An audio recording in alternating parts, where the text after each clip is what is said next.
the Community Foundations of Canada is the national umbrella group for all the community foundations in the country. And they have developed a fund with RBC. And it's about youth, and it's about dealing with challenges in rural communities, but youth organizations leading that and dealing with any of the most pressing issues that are facing rural communities. And so the way we do things, basically we do small grants. That's our main MO, basically, is doing a call for proposals and bringing in proposals from all over the province and then sitting down and deciding which ones get funded and how to make it equitable by regions and by population groups and so forth. So that's what we're going to do, and we'll do a call for proposals very shortly. It'll probably be released Monday, early next week, and we're going to invite youth organizations from rural communities to submit proposals and have a deadline towards the end of at the end of August.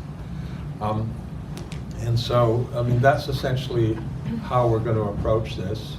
And one thing that's really interesting about this project, typical of Community Foundations of Canada, they've said, not only do we want you to make grants, but we also want you to tell the grantees that they should convene vital conversations, which is really what our project about rural philanthropy was. But we're going to have, the grantees are going to be responsible for convening in some way groups in rural communities to have discussions as well. So that's part of the granting package, and how that emerges, I think, will be really interesting. We had a very productive call between the three community foundations, I think, and we talked about this might be an area where we actually do some on-the-ground collaboration and bring together the grantees from all three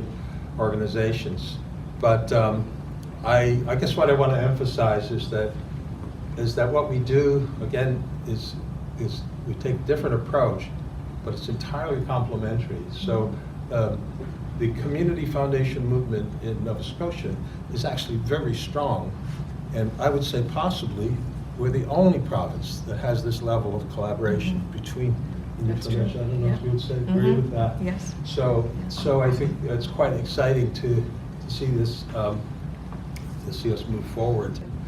We'll probably make up to 5 grants, $15,000 each, but we may make more because it's up to, so we may make some smaller grants. So we're going to try and divide that regionally as best we can. What's interesting about this is that this is a piece where corporations can look differently at how they are contributing out there. And I applaud CFC for creating that partnership with RBC sort of at that national level. But a lot of corporations now are saying, listen, we want to do something. We have these funds that we want to put towards something that has to do with the vision we have, our values, a mandate, but we don't have the people to make it so. And so they're looking at innovative ways to get their funds out in the communities. And in RBC's case, which was wonderful for all of us, that they looked to CFC saying, hey, you guys have the feet on the street, the boots on the ground, as they say. You know what's happening out in the communities. And so rather than us trying to figure out how to make this happen, we'll give you the money so that you can make it happen out there in the communities. So it's such an interesting initiative, and obviously incredible gratitude to RBC for thinking in this way. But it also opens up, as we always have to think about, well, that's a very interesting thought process for the future. As we think about our relationships with businesses and corporations and so on in our communities, is there an opportunity here for us to do more of this kind of work, where we can be their arm out there to be able to deploy out in the communities, because we know the communities so well. So I'll just sort of give that little frame of reference, which was quite interesting. And so now that we've begun these discussions, I think those are things we can keep on going as we go along, which is very interesting for the province. So from our standpoint, we try to work through our community funds. So rather than putting out a more general call, we actually went out to 3 of our community funds in rural communities and said, here is this opportunity. Will you take this challenge on and make this happen? Because again, they know their communities. So we are working with Yarmouth, Lunenburg County, and with Glace Bay. And interestingly, which would be no surprise to anyone in this room working with rural communities, one of the things that all 3 of them had put their hand up to say, one of our big mandates that we really need to look at is how do we deal with the outmigration of youth? And one of the things that we know that influences that outmigration is the relationship that the youth have with their community. So they may need to go, depending on what type of education they're looking for or whatever that experience is, but how strong can the draw back to the community be? And so these type of initiatives really offer that opportunity to be able to create a very deep connection for young people to their community, to see themselves as having that power to create a difference in the community that they live in, not just being in it, but being able to shape pieces of it. So that was sort of the mandate that we moved forward with those 3 communities. And so each of them are now taking these projects and moving them forward in their own communities. So Glace Bay just recently did a big event. They had over 70 community people attend. Some were youth, they had media there, they had other not-for-profit stakeholders and so on that came, and they launched this initiative out. And the call was to youth to submit an application of a way that they could make a difference in their community, address an issue that they saw as something that didn't necessarily have to only do with youth, but the solution was going to come from the youth, which I think is just so compelling and interesting. So it could be something environmental, it could be something in a more not-for-profit sector, it could be in any of those things, but something that they saw as a challenge that they could then take and run with. And so we've really seen in Glace Bay them just grab this and run with it. And so what we said is now that call is out to the community, and they have until the end of August to submit applications in of what they would intend to do. And so now a similar process is happening in Lunenburg and also in Yarmouth. Lunenburg is actually elected to do 3 such events. So they will be doing those over June, July, and August, so 1 in each month, so that they can kind of cover off on different areas. And we'll put the same charge out to the youth. And there's partnerships happening with the not-for-profits in the communities as well. So they might be, looking to create some partnership with 4-H, so that again they can access the youth and be able to do some of these conversations and get those sort of group events happening, which has also proven to create a lot of excitement. And then Yarmouth is actually happening next week, and Emma, who's our program coordinator and is doing the heavy lifting for us on this whole program, is going to be going down to Yarmouth to help out with that. So we've got an event in the school down there, and we'll be starting that process down in Yarmouth. So very exciting stuff, a lot of enthusiasm out there. And certainly what will be interesting is to explore in the time, once the grants are made, the youth projects are chosen, the grants are made, there's a year that will then elapse when these students can work on these projects. And there's a great opportunity for us for collaboration here to be able to, as Arther said, bring those youth together. And whether it's smaller community gatherings, it could be something even, in Cape Breton we do something with the Glace Bay youth, there's so many different ways that we could really take this to the next level, looking at how we help these youth see both sort of that tie into their own community, but also how important community is as it spreads across the province. And our foundation was just launched last year in June. It's a new foundation, but Ulnooweg's been around for 35 years now. And I would say about a good 5 years, I'd say maybe a decade, but a good 5 years, we've been doing a lot of stuff that it's basically that foundation, like supporting youth, supporting the community in their efforts, charitable efforts. And we've been basically doing with Ulnooweg's own source revenues from what we do within the communities. For the 5 years, for the last 5 years, we've been really focused on the youth. And just last year,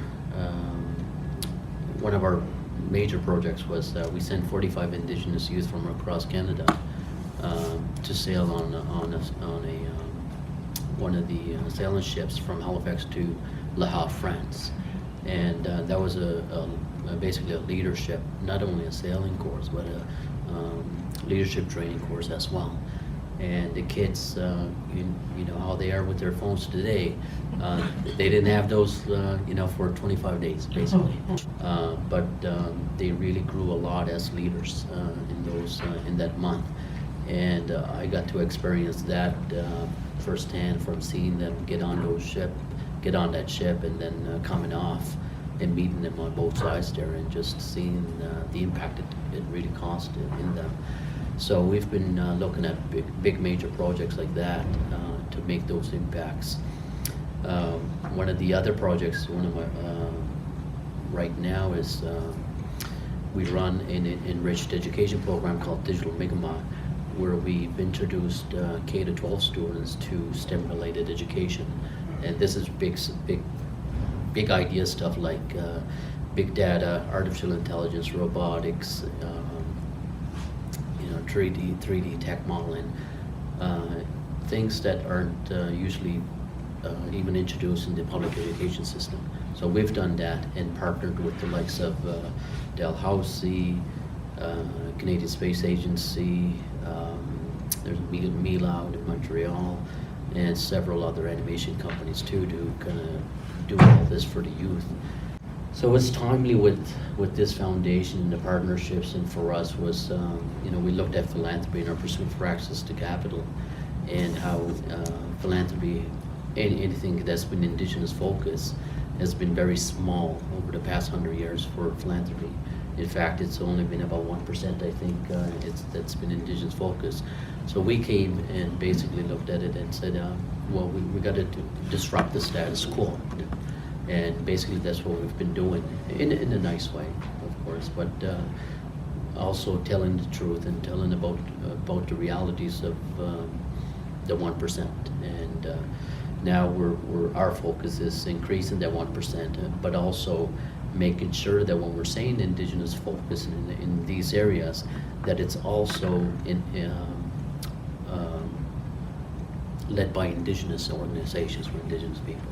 Not just by the institutions in Toronto or whatever, right? That say they'll serve Indigenous people, but actually led by Indigenous organizations and people. So that's been our focus.